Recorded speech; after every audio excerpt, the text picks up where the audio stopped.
Our guest tonight, he is busy and also his voice is pretty shot, so bear with him. If you can't hear him, I'll yell for him. You'll know his work from music videos, TV, movies, Broadway, Disney on Ice, and most importantly, what a lot of people want to know about is Celebrity Deathmatch. His name is Carl Paolino. Yes. Hi, how is everybody? I did it. Am I talking to you? You can hear me? Oh, yeah, that works great. That works great. I could probably just talk louder and you'll all hear me. But I was saying, why aren't they making announcements out there? Because you would figure it would draw more people over to these. And I think because of Doctor Who down in the other hall. Oh, really? Oh, Doctor Who stole our thunder? This is the Thunder Room. We're supposed to have the thunder.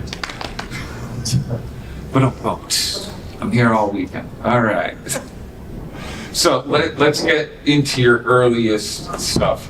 Sure. First, where you grew up in Queens, right? Yes, I did. I was born in Brooklyn, grew up in Queens, New York through and through. Sorry to disappoint anybody. Yeah. Oh, look, we got a applause. Where did your first love of geekdom? Because building these things, props and stuff, it's a geekdom, right? Hi, thanks for joining us. Hey, well, I'm only here for a month. Oh, well, fun. no, you can't leave. That's the way we arrange it. Once you're in. Did you already start? Is this a Celebrity Deathmatch? This is Celebrity Deathmatch. You started early. No, I'm right. Nobody leaves here alive. We'll see what happens. I'll record every move. How's that? Okay. We'll start over, okay? We'll pretend. Ladies and gentlemen, Carl Paolino. Oh my God! Wow, thank you. Yeah. So should I start? Oh, yeah, go ahead. Okay. So the interesting thing about stop motion animation is, like, you guys all know what this is now. When I was young, we didn't know what this was. It was like some kind of magic on screen, and visually, I was able to look at it and say, that's different. It's not Godzilla. It's not a man in a costume. So I started to akin the early King Kong, 1933, that weird, jerky kind of monster movement with Gumby. So Gumby was probably like, first love was, wow, Gumby's just amazing. He could transform, he could do all sorts of great things. And I always wondered how to do that. And you talk to any 5-year-old or 8-year-old today, and they get on the internet and they can tell you how it was done. But when I was a child, there was no way of knowing how to do this. We had no idea. So through trial and error, I started to figure out how to do things. And when it was time to go to college, it was the same thing. Hopefully you go into a college and they'll guide you in a direction, which they more or less did. And I decided to pursue it as a career. But my goal every step of the way was to try to advance it, was to try to find new ways of making things. And that whole mentality worked about 25, 26 years ago when I was contacted by the producers of MTV, and they wanted to do, am I talking too loud? Is this okay like this? That's good. So they wanted to do a stop motion animated TV series. But the question was, how do we do this in a reasonable amount of time? Because one of the big problems that everybody had was, how do we animate this quickly? Because the theory was it took a long time to animate it. And animated really means this. Click. Click. So, but you think it is. You think it is. It's not really that difficult for a person who has that kind of mentality on how to move things, and they could break down the movements very slowly in their minds so they could record it. Everybody's got their own little thing they do. You know, I watch, I've got a great accountant. I love my accountant. But the idea of crushing numbers, I think I would, if I had to crush numbers. I mean, so, you know, it depends on what you call tedious. Is this thing popping because I'm too close? I don't know. If I got a little you're further the back. first person to make it pop. Oh, yeah. Maybe that's just It's Okay, so if we're good, I'm good. I just don't want to go like, oh my God, what did you do? And then you run out of here and trip and fall. and it's just me and Carl. We're left alone. So that was the first hurdle, was to, come on in, sit down, come on in. You're I late. love your shirt, Two demerits. Carl's a Spider-Man collector, if any of you guys didn't know. Love Spider-Man. It's been that was actually, you talk about geekdom, that was the first thing, realizing very early on in the 1960s that the comic book world wasn't just Batman and Superman. Spider-Man was a game changer in so many ways, but we'll go off on tangents. So the producers approached me and said, how can we make this claymation show? And they sent over these clay puppets that were just, they were a little bit bigger than this guy. They were about that tall. And they were like solid clay, so they weighed like 5 pounds. It's like, here, we were having trouble animating them. And I was like, you can't animate that. You have to. So we made them out of foam rubber, and that's the production line that I created, so that the characters are made out of foam rubber latex. They're very lightweight, and they're squishy. And we painted them with acrylic paint, so they look like clay. They really do. And when we needed to replace them, so they could crush, we would actually make a clay duplicate, and in a fraction of a second we could take him out of the way and put another one in that's just clay, and then the most satisfying thing anybody could ever do to a clay puppet is just, right, you get it. Is this the inside of all of these?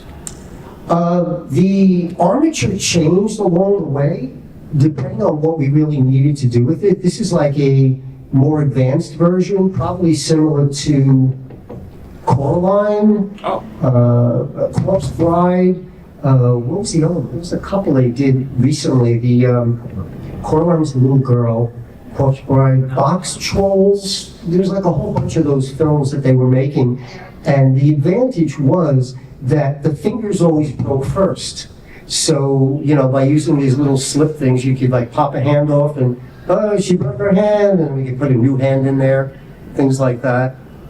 Or get back in there, hand won't go in. Too bad. He's broke. So there was the other advantage of popping the head off, put a different head on. You could use the armature for something else. But this is basically the way the characters look on the inside. It was wound aluminum wire. What's great about aluminum is you could bend it. It's not going to break. The tubes was so that it doesn't bend in the wrong spot. So it doesn't look like your legs or your arms are like, noodles. They actually bend at the joint, the elbows, the shoulder, things like that. So, and they were like Propoxy, which was pretty good. The Propoxy had to be able to stand high temperatures, because to make the foam rubber latex, we would have to bake them.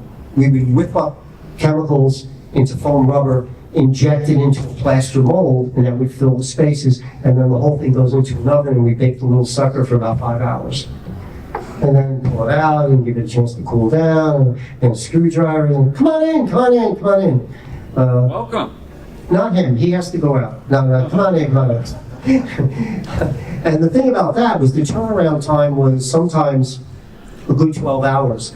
And you don't really know if the foam rubber baked properly. Maybe there were too many air bubbles in there, and then you'd have to open up the mold, let it cool down, pull out all the latex, put it back together, put the armature inside, whip up the foam latex, inject it back into the mold, put it back into the oven, heat it up, cool it down, and do the whole thing all over again.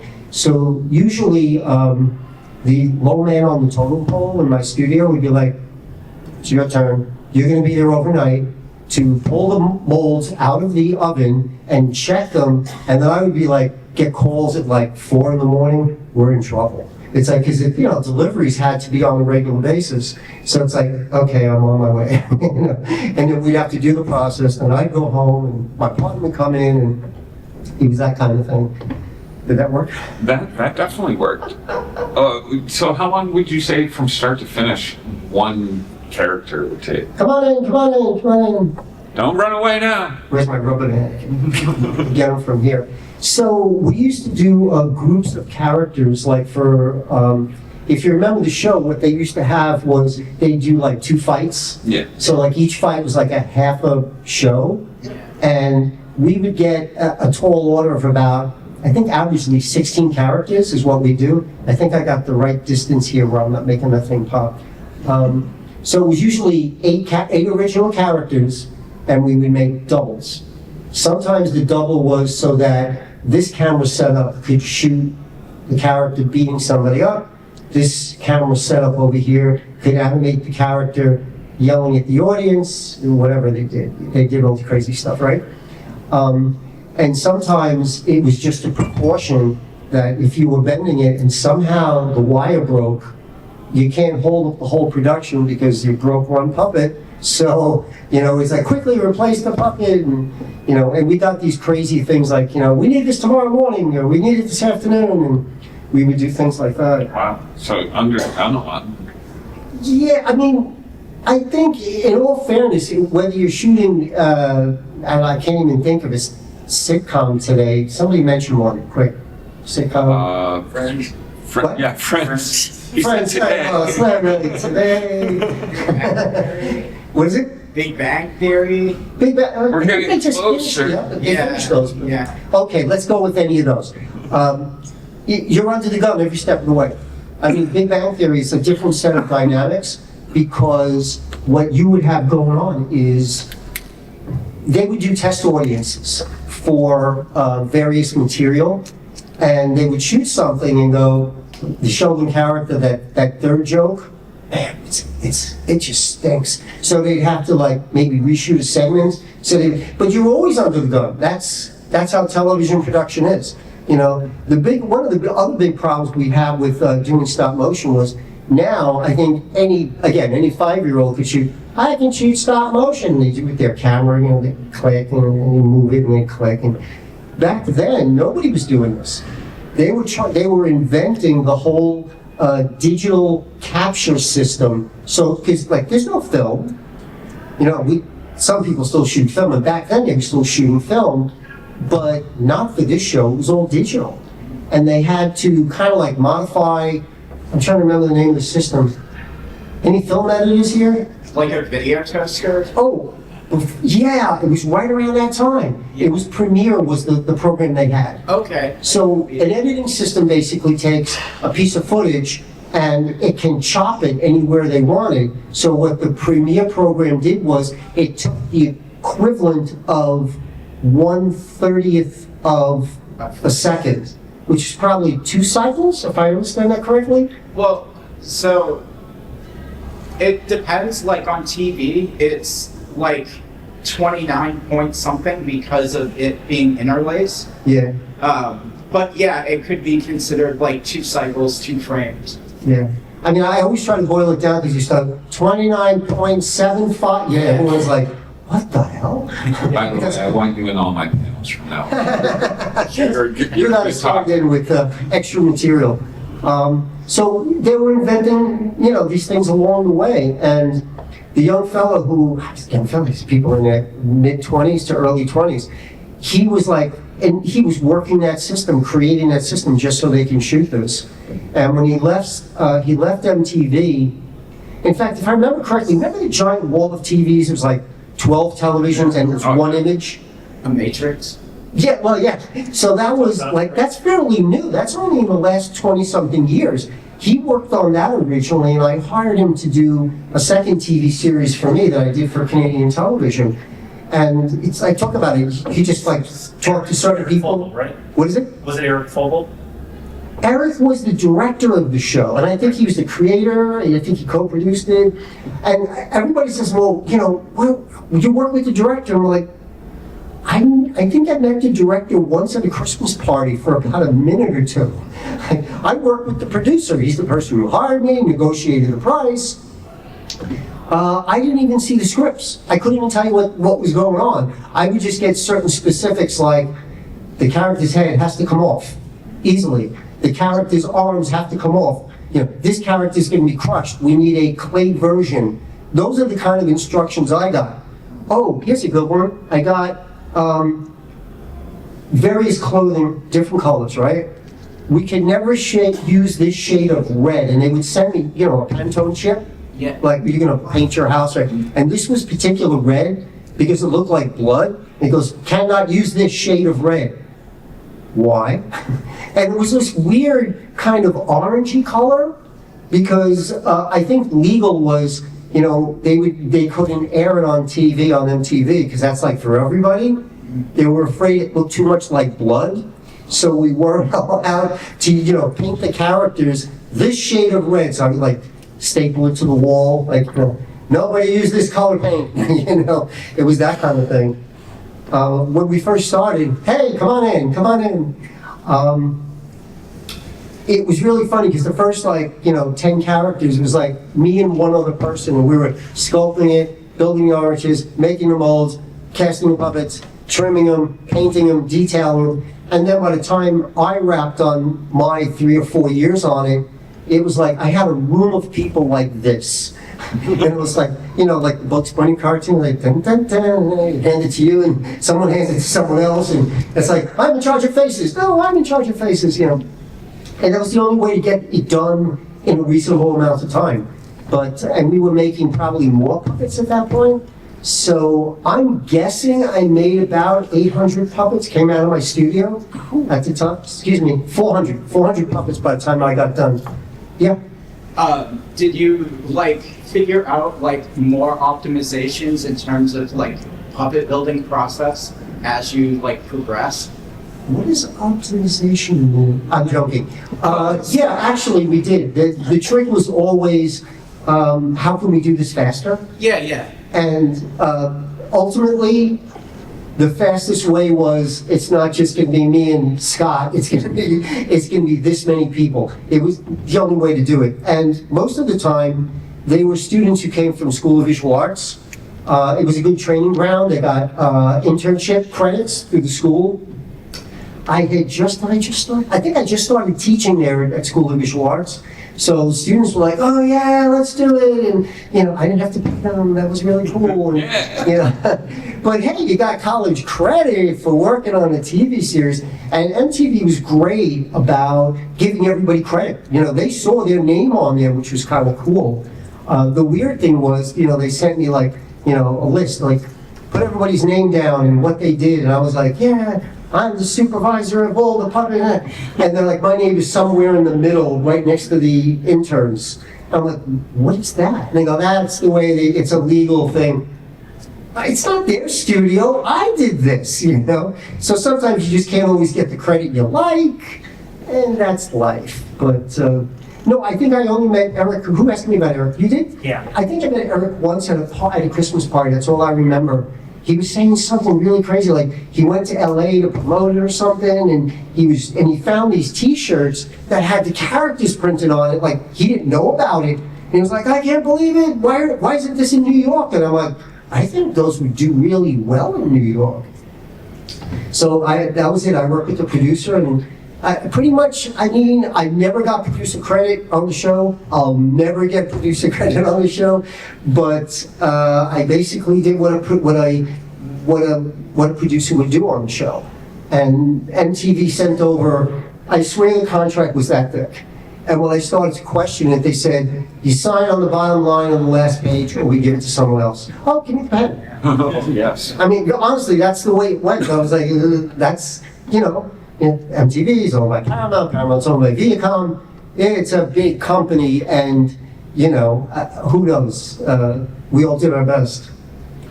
Did you make the faces so that they represented the celebrities they were supposed to? Yeah, so we got something called turns, and a turn is basically a two-dimensional illustration, okay, of the character. So that would be like position 1, profile would be position 2, maybe 3/4, and then in the posterior position 3 or 4. And from a two-dimensional drawing, we would actually sculpt everything in a oil-based clay, so it's very soft and it doesn't dry out. And then we had to use silicone for the heads to make the molds because they're hard. They're hard plastic heads. And yeah, and the bodies, because they're soft and you need to pull them out of the mold, you would use a hard plaster mold. And they always had the same great position. They were always like T-pose. Because the mold had to be in 2 halves, like that, and you had to pull it apart. Anybody else have Celebrity Deathmatch question? Yeah.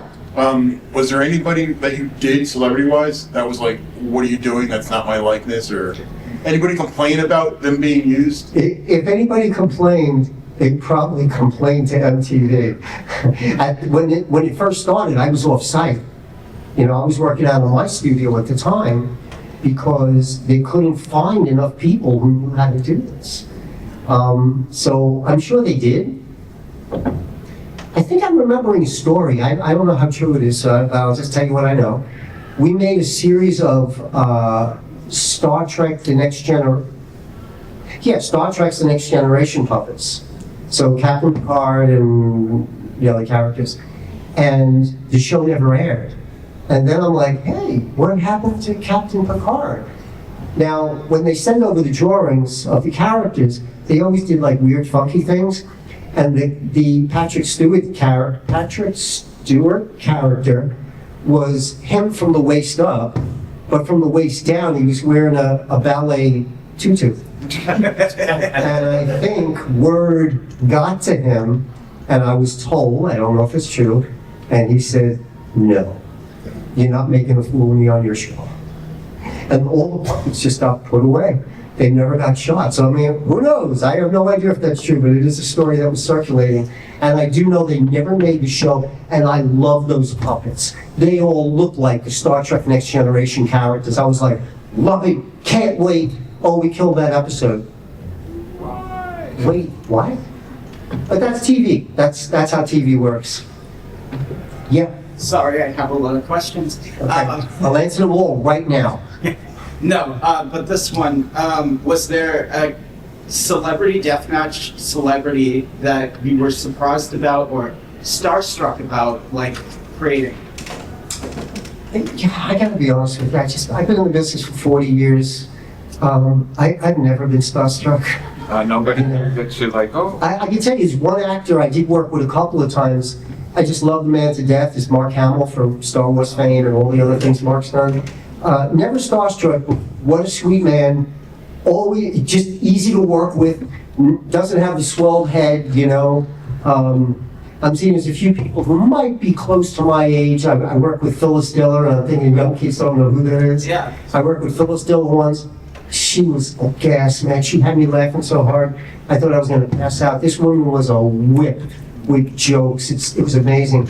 Kira Cedric I work with, I'm name dropping now, Jimmy Fallon. Sorry, but you know, I think that's what you want to hear. Yeah. Oh, I'll tell you what I did meet, which was really, the only actor I met that we made a puppet of was Leo DiCaprio. Oh, yeah. And you never quite know. A friend of mine, I was doing some work with someone else, and they said, Leo's coming over tomorrow. Do you want to come over and meet him? I said, sure. And he said, I kind of promised him you were going to make a puppet, like the copy of the TV episode where he fights.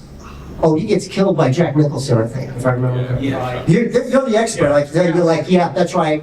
Gotcha. I was Thank about to you. ask about the eyes dangling from his peak. Oh, that's right. I forgot all about that.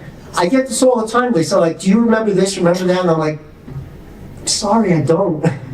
You know, between that show and the next series I did, my studio produced over 1,000 puppets. That's a lot. And Jack Nicholson also had the 9-iron. That's right. That was a vicious joke. I think he really hit somebody, didn't he? It was Leo.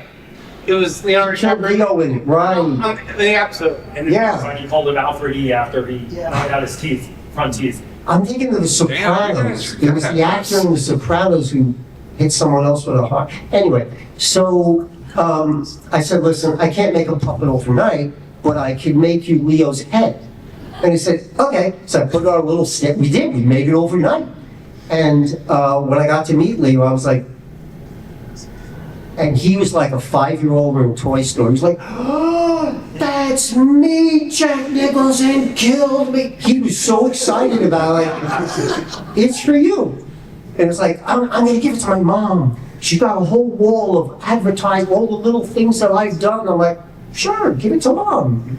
So that was fun. It's kind of nice to meet someone like that appreciates the crazy thing you went through. Yeah. Years late, not too long ago, was a series called Robot Chicken. I think it's still. It's still current. It's still current. Yeah. Is it the similar process that they use, or is it newer technology?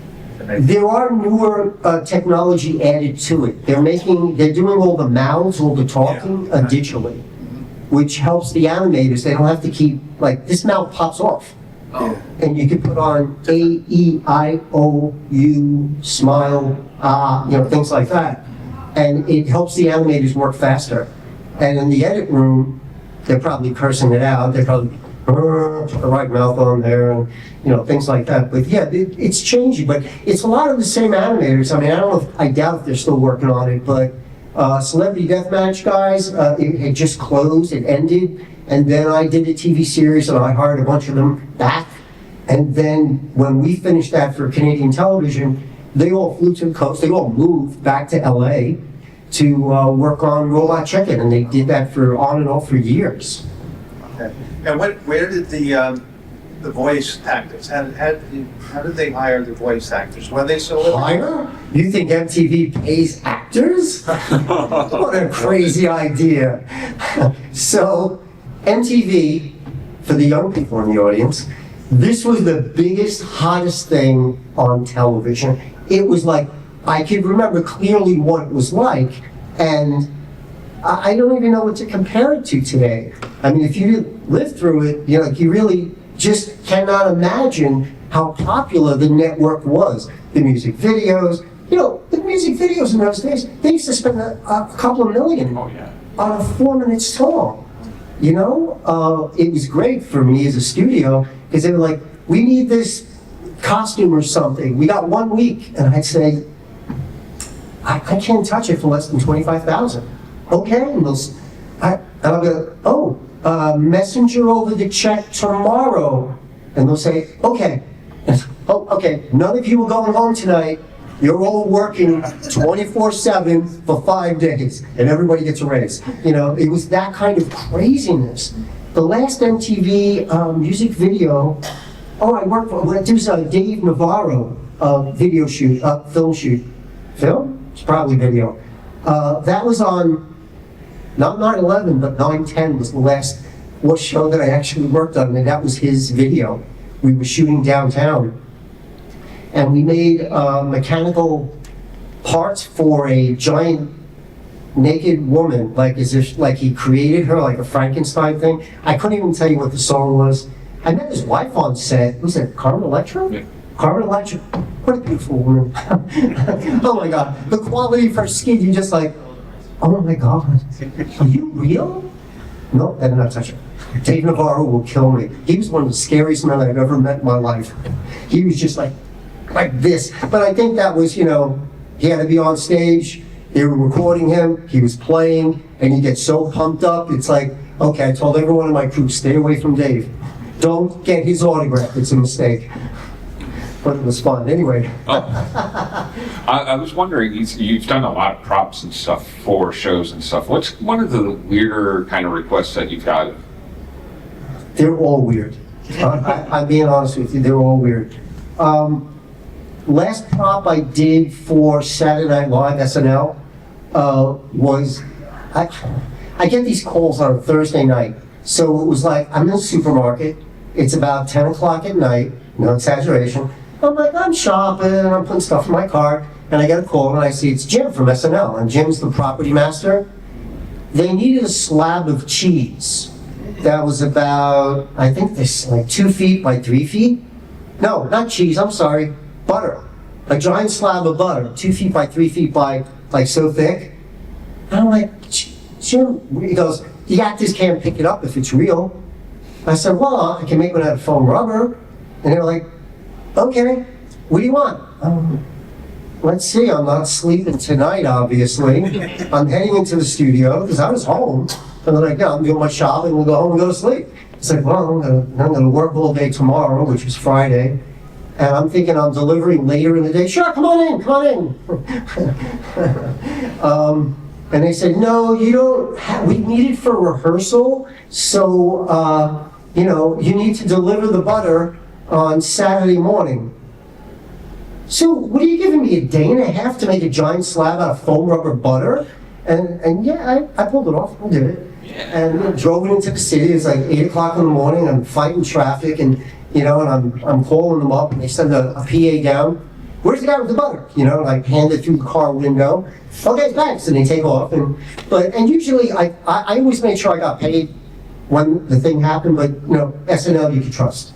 You know, there's all sorts of legal issues if they try to screw you, you know, so it's not a problem. They were always great to work with, but I would always get a call on Thursday night saying they needed something for Saturday morning, because you gotta rehearse it, and then they shoot a dry run, and then they shoot the live show that you watch, Saturday Night Live, around 11 o'clock? Yeah. I haven't watched it in 50 years, I don't I know. don't stay up that late. Really? Yeah. Speaking since you did certain prop stuff, have you ever compared your styles of making props with other prop masters? Like, I'm gonna bring them up. Mark Richardson, who always did all this unique stuff for Power Rangers and like Rob Zombie's movies and other stuff. Like he always whipped stuff together from like those trade shows or like, you know, those funky vendor markets where you got like a super soaker and Rubbermaid piece to make a gun Yeah, yeah. stuff. But like, Um, have you ever compared with other prop masters? When you say compared, I'm not sure how you mean the word Methods. compare. Like your method Oh, methods. of putting the prop together. So early on, when I graduated from college, this was the biggest mystery in the world, was how was it done? And there were a number of commercial groups, studios in the city that just did what we call tabletop, which means anything you could put on a table will come in the background and you shoot it in front of the camera. And it was next to impossible to try to find out how they did these things, because it was like, oh, a trade secret, you know, a lot of competition, everybody's afraid to tell someone how they did it. And I'm like, I'm sorry, I can't play that game. It's one of the reasons I started teaching, that I was like, you want to know how this is done? I will show you exactly how it's done, and I'll help you do it, and I'll show you easy. So basically, I never really learned from anyone outside of just figuring it out on my own. That's the same thing Mark Richardson did who worked on Power Rangers with Rob Zombie, and he like whipped up all these random stuff. They just said, "You're the prop master," and It's a great way, so basically what he did was find a niche for himself. yeah, And that's exactly how that's how my whole career has been doing. I've been like, you know, I did this stuff, I did props and costumes and miniatures and prosthetics meaning gluing things to people's faces. I did a little bit of robotics, not so much, because then you have to call in the electronics guy and the computer guy, and it's like, I don't need that kind of aggravation. So anything I can, we call fabricators, because we basically fabricated things together. I did Broadway shows for the same reason. I did this full-size goat for a show. It was a famous playwright, Edward Albee, did a show called The Goat, or Who is Sylvia? And it was about a man, any children here? Can I talk? We see It was about a man that was having an affair with a goat. And it was a serious drama, believe it or not. So they wanted the full-size goat for the one of the characters who, like, I think the wife is jealous and she goes into the barn and she kills it. So we had to make a giant prop, and we had to cut its throat, and she comes walking out on stage with it. And so it had to be lifelike, you know? And amazingly enough, you're not going to believe this. Am I insulting anybody? Nobody's upset by this kind of conversation? Not yet. So, not yet? You can raise your hand and I will stop, I promise. But there seems to be a very particular species of goat that this happened to. So I had to go and research. I went to the Queen Zoo and they had a whole bunch of these goats and I'm taking pictures. And one of the things I thought was really interesting was their udder was gigantic. It was so big because they crossbred them so they give a lot of milk so they could manufacture cheese. And these poor things were standing upright on four legs and their udder was actually dragging on the ground. That's huge. So I had to make a life-size goat, which I did. But I was trying to convince them to make the udder about half the size.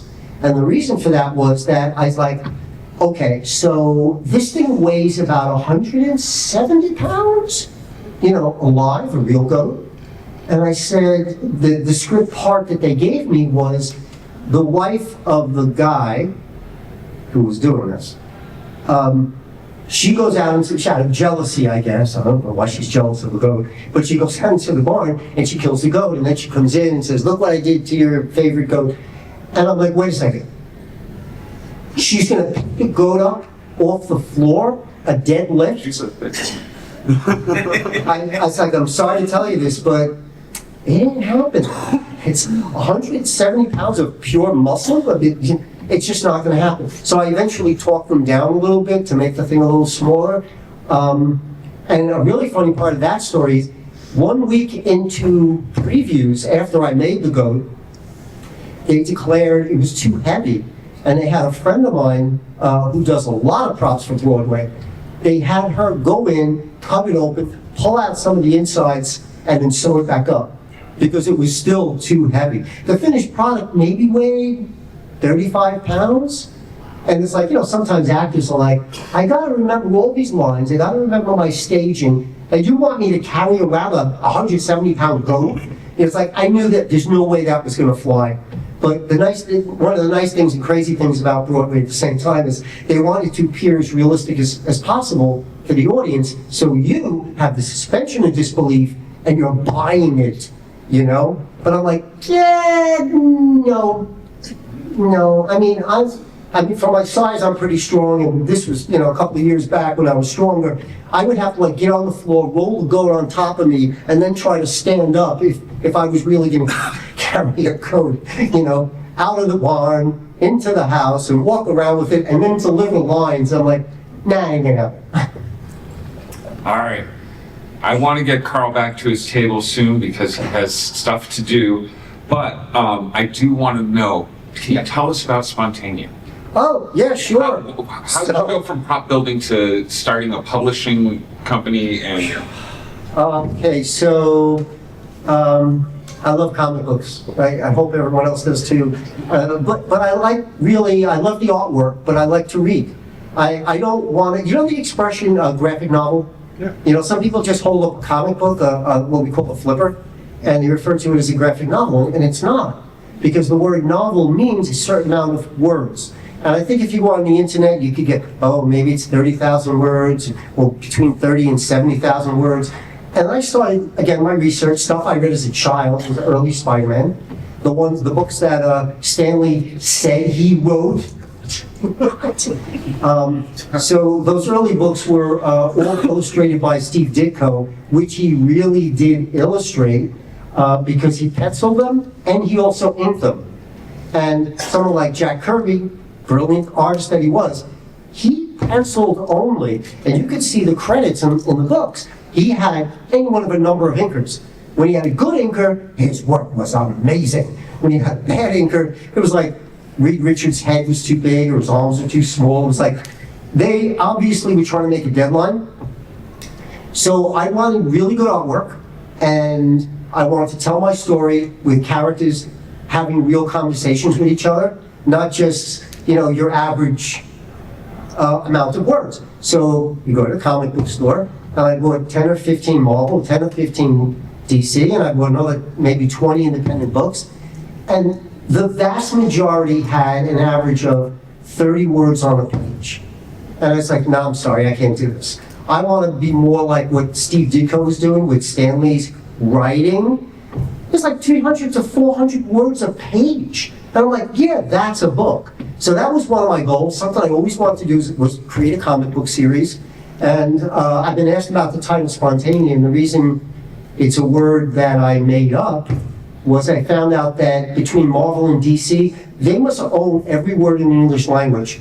My lawyer just kept saying, no, I can't use it, no, can't use it, no, can't use it. So I had to invent a word so I could get a trademark on it. Because there was no other, and after a while, it's like, after 2-3 weeks of, names of gods, goddesses, chemicals, silly expressions, I was like, yeah. And then you look up very quickly. It's like, first issue appearance of Jinx. Anything. You make up, you think in words, and there was always, it's like, no, Marvel owns this one, DC owns that one. So that's basically how the name came about. So Spontaneous is basically about a group of young people, and they create their own superhero in order to solve the mystery of why monsters and robots are being seen in their town at night. And of course, there's always a great conspiracy and whatnot. This is the first 6 issues. I just got this published last month. And so it's a real graphic novel because there's about 40,000 words in this volume right here. A long way of telling that story. It's a good comic book, by the way. I've read the first 2 issues. You can definitely, it's enjoyable. It's not one of those, the sentences don't make sense and you're like, what the hell? Kill him! What did I just read? A whole page, 2 words, kill him! Your cover for number 1 was an homage cover for Amazing Yes! Spider-Man. Thank you! Wow. Yes. In fact, a couple of people, so the homage cover is the close-up of a character's face, or in this case, 2 faces, and in the eyeglasses, you could see a part of the story that's going on, and my inspiration was Amazing Spider-Man number 55, and it was Dr. Octopus's face in close-up, and in the glasses you could see Spider-Man getting his ass kicked, like all the weird, tentacles and stuff like that. So yeah, I mean, I've been trying to do that with more issues, but then, as we have to go to press, I'm like, out of time, do something, that kind of thing. Well, the art's very good. It's a very easy read. Thank you. I would suggest going checking out. If you guys don't go to Carl's table, you're losers. No. Please go. No, sure, you're good. Please go hang out with Carl. I'm going to let him get back to, unless there's any more questions. I give you another question or two. Anything? Nothing else? Oh, Not even from our editor? Were there any besides the Star Trek episode, were there any more, besides the language and stuff, more unedited master tapes of Celebrity Deathmatch that they didn't air on purpose? I would be 100% positive there are, but I don't know of any. Because I did leave the show after about 3 years. It was just like, all right, I'm done. I can't do this anymore. But I did hear specifically one of the last shows. So this is what we did. I'd be making the production line, then we'd go to the next level and they'd be animating it. And then the last level was post-production where they were adding the titles and the connecting it and the editing, whatever. And one of the last shows never got to the final edit. So there could be some episodes where it's all animated and it was never finished. I think only the producer and director would know what those are. 2 people I haven't spoken with in 20 years, so I wouldn't know. Okay. So did you hear anything else why the Ice Cube version that he was going to do never happened? No, I have no idea. I have no idea. I mean, my guess would be legal liability. You had Kanye, let's say you're going to do, we're going to do Kanye West and he fights Taylor Swift, and how does it end? Oh, Taylor Swift kicks his ass. Yeah, I mean, you think he wouldn't file a lawsuit against? Yeah, that's that crazy. And I mean, just different. he may not win because it's all under the spoof, law. You could get away with it, but does Paramount need the headache? No, and also they may need him for something. It's quid pro quo, So you want to be on good terms, and you're not going to do something like that. So I mean, I wouldn't blame him if I guess legal attitudes were just different back then. Yeah. I'm sorry. Legal attitudes were just different back then. It changes a lot, yeah. I mean, and my thought, like I try to think as a producer, and I'm like, you really can't market. I can't market this technically because I don't own Mel Gibson. Yeah. You want to be able to amortize your investment, ancillary rights, toys, games, T-shirts, video games, coloring books, whatever the heck kids do today. Oh, Funko Pops, because then the actors can be like, hold on, it's not a spoof if you're making money off my likeness. The first person they'll hear from is the agent, and chances are there's some pretty powerful agents in LA, so you don't want to screw with them. So I'm sorry, I'm going to get back to the table because I know yes. I was getting a message like people are It's here. time to go. So, but thank you very much. I really appreciate this. This is where we are. Thank you so much. You're welcome. If you want to come visit, we're way down in the end on the far right-hand side. E8? C8 is where I am. So if I don't see you, I'll see you at the next show. Thank you very much. I appreciate it.